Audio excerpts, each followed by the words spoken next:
નમસ્કાર મિત્રો, એક ગ્લાસ જેટલું પાણી લેવાનું છે। આ પાણીમાં અડધી ચમચી જેટલો અજમો, અડધી ચમચી જેટલા સૂકા ધાણા અને 5 કાળા મરીના દાણા બધી વસ્તુ લઈ અને ભૂકો કરી નાખવાનો અને તરત જ આ પાણીમાં નાખી દેવાનો ભૂકો કર્યા પછી।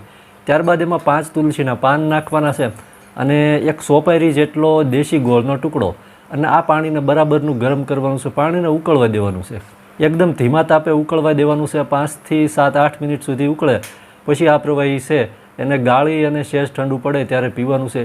દિવસમાં 2 વખત પીવાથી તાવ આવ્યો હોય તો તાવ ઉતરી શકે છે, શરીરમાં કળતર થતું હોય, દુખાવો થતો હોય તો મટી શકે છે, શરીરનું ટેમ્પરેચર અને સાથે સાથે કફ હોય તો આમાં ખૂબ જ સારું પરિણામ મળે છે। બધા મિત્રોને ભગવાન સ્વસ્થ રાખે જ પ્રાર્થના। ધન્યવાદ।